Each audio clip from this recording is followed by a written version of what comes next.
Okay, I'm trying this again. The topic today is fear. And I wanted to do, earlier I said I was going to do being a single parent or single parenting, but I changed my mind. Hey, Mr. T. I changed my mind to do the topic fear because I got a call. Hi, Romaine.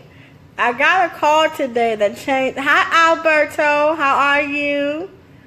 I got a call today that made me change the whole thing that I was going to talk about. Because originally, if you saw my Facebook page earlier today, I said I was going to talk about being a single parent.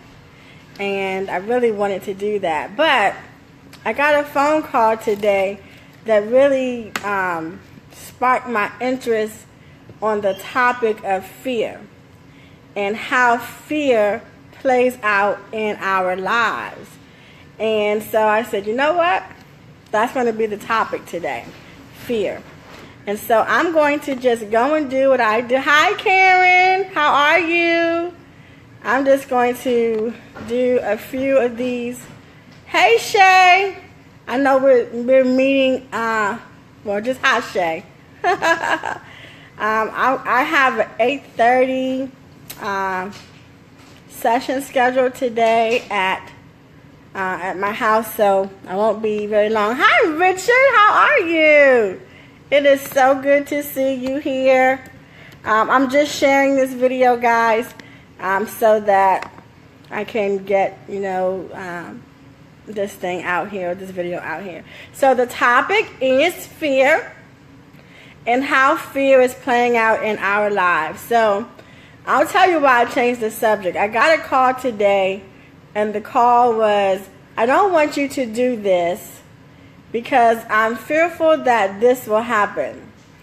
And even though the concern was a valid concern, it still was a concern that prompted the energy of fear.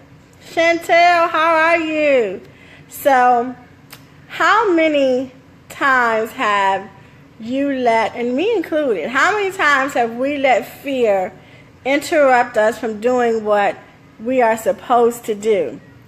Fear of rejection, or fear of not being welcomed, or fear of not being accepted. Fear. What are you afraid of, and how it is affecting you in your life and your movement today? So that's what I want to, and I hope that you guys engage me and talk about what things make you scared. Like, what is the thing that makes you most frightened? And I'll share a few of mine, and hopefully you will share a few of yours. Hi, Mark. How are you? It's so interesting because everyone here knows that I speak a lot of things from, hi, Stone. I speak a lot of things from a biblical standpoint or a biblical text, but that was just because that's the book that I was raised on. Any book will do. And I'm not one who's going to sit and preach that. It's just that those are good reference points. And so one of the things that I did like about my culture growing up was that they used to always tell me that God didn't give you the spirit of fear. And so, but I was very fearful growing up. I feared that people wouldn't like me. I also feared that people would hurt me. And it's very interesting because I'm a grandma now. And as a grandma, I spend a lot of time with my granddaughter because my son, he goes out and he works all day. So I was telling her to do something. I don't know what it was I was telling her to do. And she was like, I want to do it. And she would get hurt if she did it, or there was a possibility that she could get hurt and if she did this particular thing. So I said, wow, I have to actually find a way around not teaching my granddaughter to be fearful, but to teach her to be careful in her actions or in her movements. So I found myself saying, if you do this, there's a possibility that you could get hurt or something, you could damage something on your body. So you want to be careful when you do this. And I was like, wow, we have to be so creative in our talkings that we don't even realize that we are installing, if we're not careful, we are installing the energy of fear in our children or even in our grandchildren just because that's something that we have within ourselves. So I just found it very interesting that I have to navigate, now that I'm consciously aware that fear is something that is taught, then I have to be conscious as to what I even teach my grandchild or what I even say around my children. Because before I became so fully aware of, God and its expanded version, fear was something that was really real in my life. And I participated in the energy of fear. And so we have to be very cautious as to how we are navigating in that energy, because it holds us up from doing what we are called to do a lot of times. And it's very interesting because being raised as a Christian, that was one of the things I was taught. It's really crazy because I was taught to fear God, and then I was taught that God didn't give me the spirit of fear. So in my intimate place, I was taught to fear God, and I was taught that if I did something wrong, something could be, something bad could happen to me, or, God could somehow turn his back on me and I would get, heavily punished. And so that was the area of fear. And so if that was created, like I said, with the money part, it doesn't matter. If that was created in my intimate space to fear God, and that's just the energy of fear, then when I had other things that I would encounter in my life, of course, I would have the ability to have the energy of fear. Hi, Elaine Clark. How are you?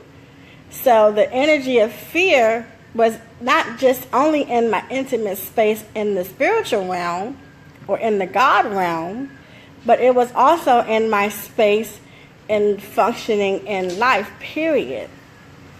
It's a very big factor when we're trying to move forward and do something different with our lives. Hello to the beautiful Bridget Jackson. How are you?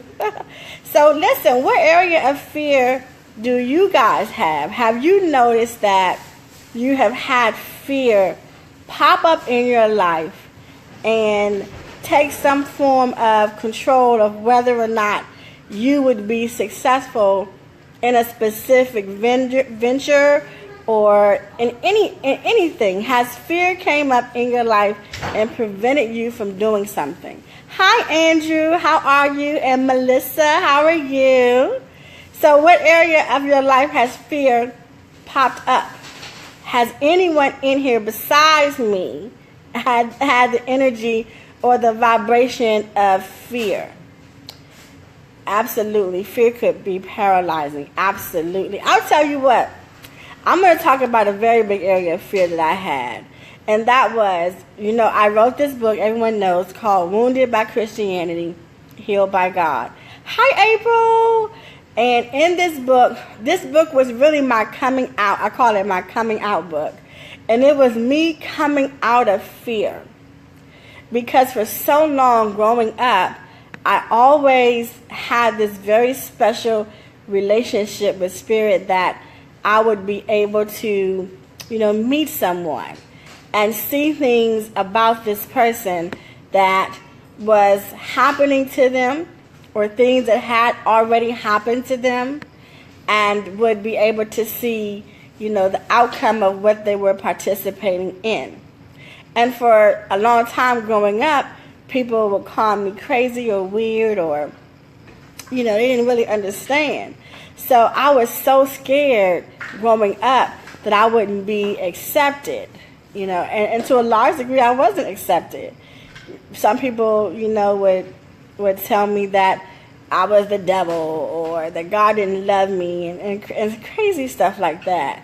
And so for a long time, I lived with this gift, and I would go up to strangers, and I would have the best time with strangers because I would be able to sit with them and tell them the message that I was hearing.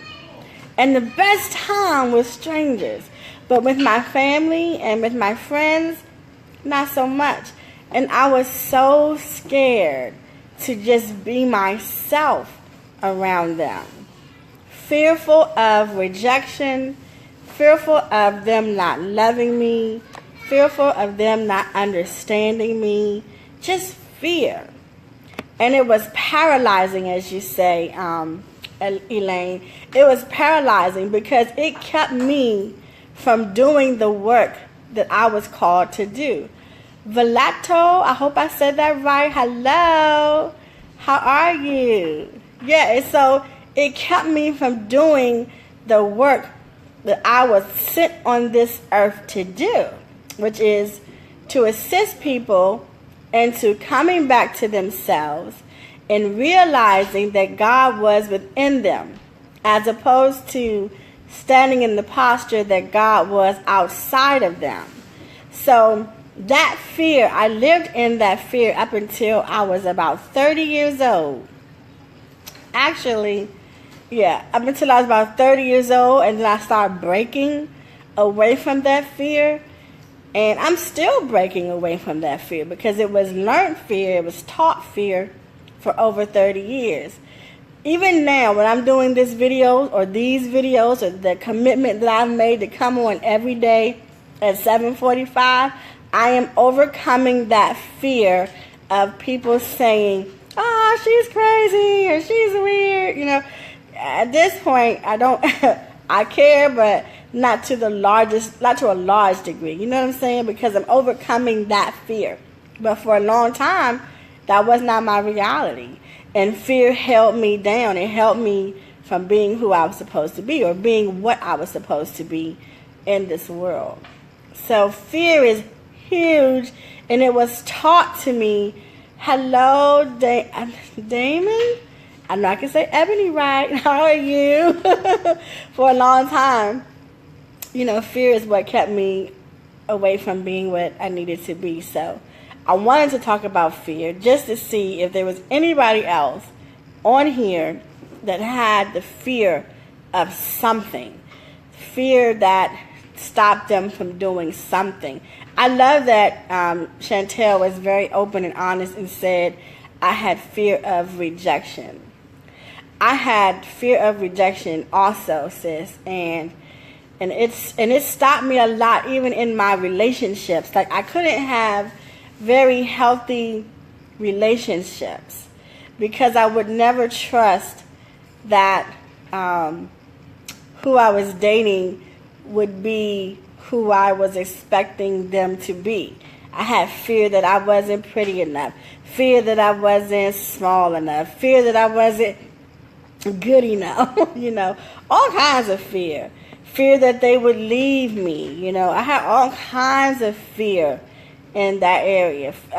So when I'm looking at the word fear of rejection, I had fear in that area too. I had fear in the areas of friends, like, you know, fear of being rejected by my friends based on who I was in this world, or who I am in this world. So I'll tell you, you know, how I got over, or am getting over, that feeling of fear. And that is, when it happens to me, when I start feeling that sense of fear, I begin to talk to myself. I begin to do my self-talk, and I locate myself. And I will say, what are you afraid of? Who taught you to be afraid of that? Who taught you how to be afraid? And then I will go into myself and say, okay, so this is why you're afraid, and this is who taught you to be afraid, and that's okay, because you don't have to believe that story anymore. You don't have to believe that this is going to happen to you. You don't have to believe that someone is going to feel this way about you. And even if they feel that way about you, that is their feeling alone.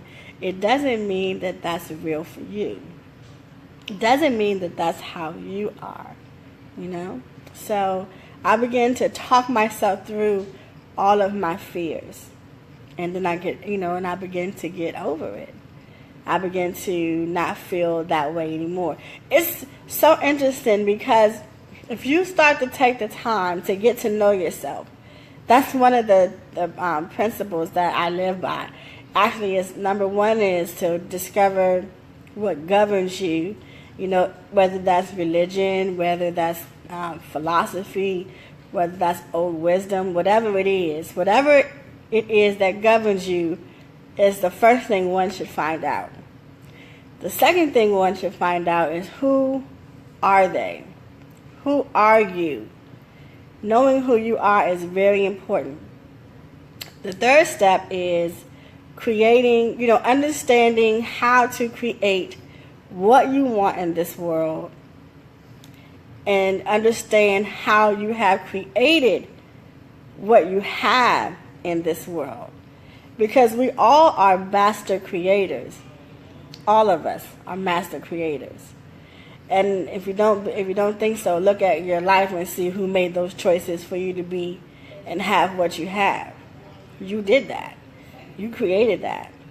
And if you want something different, you are the only person who can change it to something different.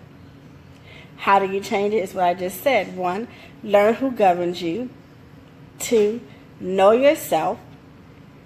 3, operate in your creative powers with the greatest intent. So if fear is something that you created or something that you participate in, therefore create situations around your life that bring forth things that make you fearful, only you can change that. Only you have the power to do that. Fear was the word that I used to initiate this conversation. But there are so many different things that people hold on to or participate in that keeps them from getting to what they want in this world. There is no such thing as anything standing in the way of you getting what you want in this world outside of you. Sometimes people say, I always get 2 calls, the money call or the relationship call. Hi, Timothy. That's spam right there. And Angel, I just not saw you, but Angel's always there. Should have said hi to her in the beginning. And that's spam too. But yeah, so when you when you're having something that you want to experience in this life, you are the greatest factor of why it is not happening. Because as earlier I said, identify what governs you. Whatever it is that governs you, even if it's religion, even if it's philosophy, even if it's wisdom, you are the person that is ascribing to that that way of life. So you have to say yes to it. You know what I mean? If it's something that you want, there's no such thing. The way I live, there's no such thing as it not being available. And I'll tell you why. There's no such thing as it not being available because God to me is every single thing. Up, down, good, bad, left, right. I don't care where I go, there is God. And so because that is my reality, whatever it is that I am seeking or whatever it is that I want, it is within my power to have it.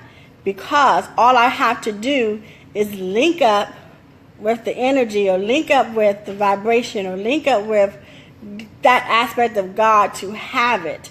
So if it's abundance, if it's money that I want, then I have to link up, receive, within my spirit, link up to that energy, to that frequency, and do things, make choices that line up with receiving that. So I can't say, I want to have a life of abundance, and then, hi Tara, how are you, fam? I can't ask for a life of abundance and then participate in behavior that is not indicative to a life of abundance. So then some people would say, well, how do you know that? You know, when you're living this life, you have figured out, you should have by now, and if not, it's okay, because you can. Because remember, I said the second step is knowing yourself. Know thyself is a very ancient saying, but it's a very important saying, because to know yourself is to know when you make this decision, this is what happens. When I go this way, this is what happens. When I go to the left, it gets a little tricky. You know what I mean? So you have to listen and pay attention to your movement, because each movement, each choice, each decision brings forth some kind of action. There's cause and effect. For every cause, there is an effect. If you want to be successful in your finances, and then something inside of you tells you, go to this seminar today, but you don't go to that seminar because you're tired and you just don't have any energy, then you're not moving in the spirit. You know what I mean? You're not moving with your spirit. You're not moving in the spirit, because in the spirit it said go to do this. So we have to kind of listen and obey ourselves. We have to listen and obey what's inside of here. When you go out, when you don't listen and obey to listen and obey what is within you, it can get a little tricky.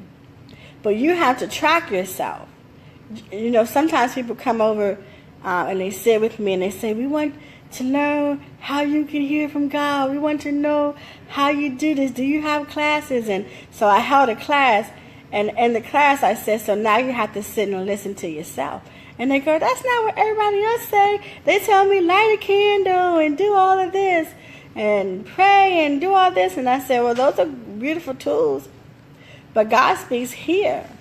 Like in here is where God speaks. So if you don't know how to sit and be still and listen, then it's of no significance. That's where the learning is. The learning is to sit and listen here. I don't go and listen outside myself. Because if I go and listen outside myself, then I have made that thing outside myself my master and my ruler. God speaks to me first. If I hear it outside myself, it should be confirmation. Just like when I walk up to a person and I talk to them, I say, if I'm telling you something that God ain't told you, you got to take what I'm saying, tear it up, and put it in the trash. Because that's not how it works. God doesn't give me your mail and don't give you your mail. You get your mail, and then I can come and confirm your mail. You follow what I'm saying? So creation starts from within here. Listen, know yourself, meaning you should have a history. You should have a track history of what voice that speaks to you that gives you your best result. When you have taken the time to learn yourself, and you know what voice is the voice to listen that gives you your good, and the voice that comes to give you your bad, then you know to follow that voice that gives you your good. So knowing yourself is a very big part of creating.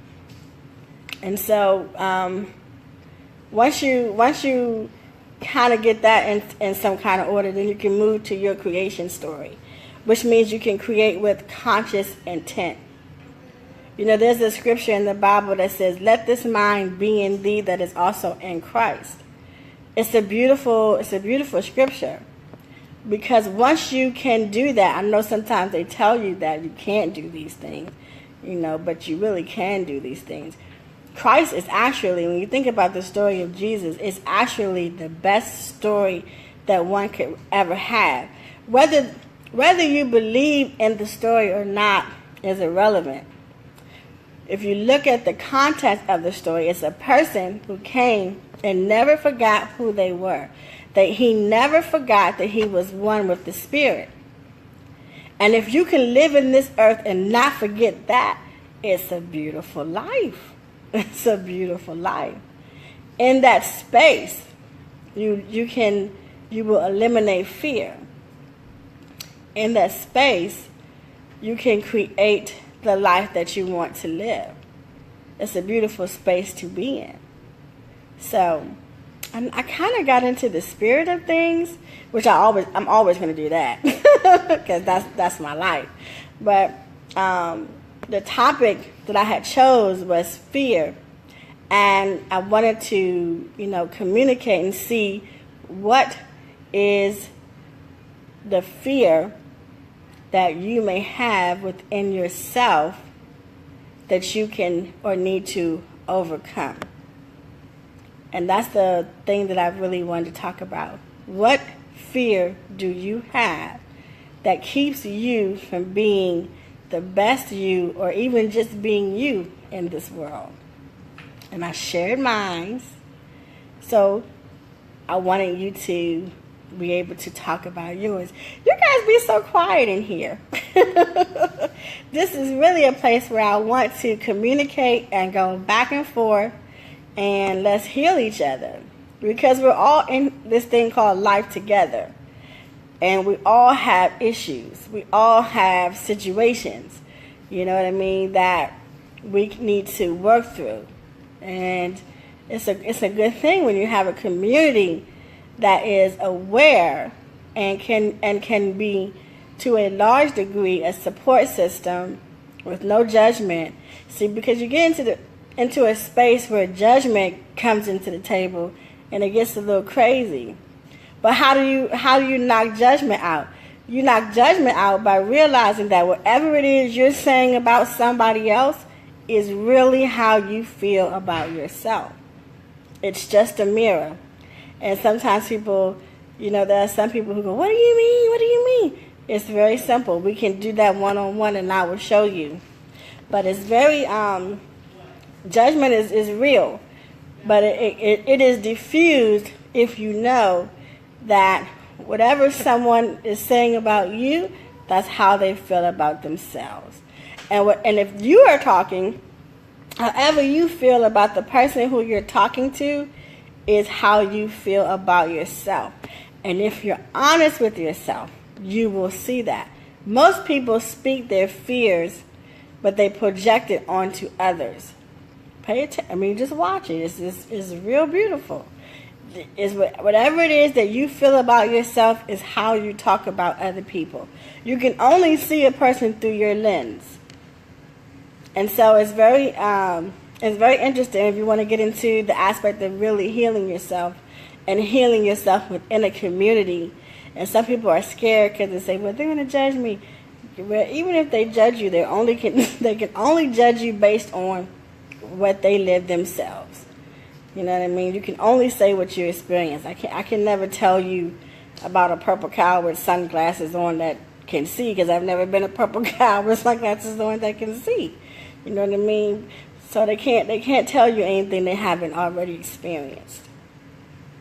So, no, you guys, I'm really on here anyway. I haven't checked the phone lines, but hopefully I didn't miss anybody's questions or anything like that. So I always want to come on for about 15 to 20 minutes. I have an 8:30 client coming in, so I have to end the call so I can prepare for that. But before I do that, I am looking for 5 individuals. And as you guys know, I am a certified life coach, and I call it a spiritual healer. Some people, if I'm talking to my Christian community, they say I'm prophet, depending on who I'm talking to. Some people say, "Oh, you're psychic," or some people say, "Oh, you're a reader." I just call it, I hear from Spirit, I hear from God, and I deliver the message.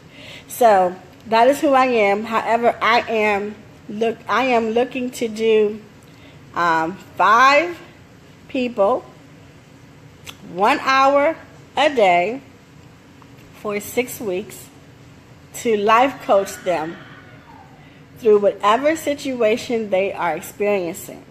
Of course, My only request back is not money, but I want to be able to record our conversations or our videos so that other people can see how the work is done and begin to participate in healing themselves. This is what I am looking for, and I will make a decision by the end of the week. I have so if you're interested in being the best you or learning how to create a better life, and you need someone or have been looking for someone to help coach you through the experience or to the place where you want to go, inbox me and I will do a session with you. I will interview you, you will interview me, and if we are a good fit for each other, then we will do the work together, and I will track the process and share it on social media so that other people can see how beautiful the process really is. If you want to see any of my work, you definitely can. I always have it on Facebook whenever something comes up. I try to do really good about putting conversations on Facebook. I have tons of videos that I haven't edited yet, but they are coming. You can also go to my website, www.theanewpractice.com, and see some of the beautiful ladies there who I've worked with for over a year that had amazing transformations in their life. When you talk about experiencing God to the fullest extent, that's what we did. That's what that Sister Circle did, and all of the sister circles that I participate in. You know, we really get to having a relationship with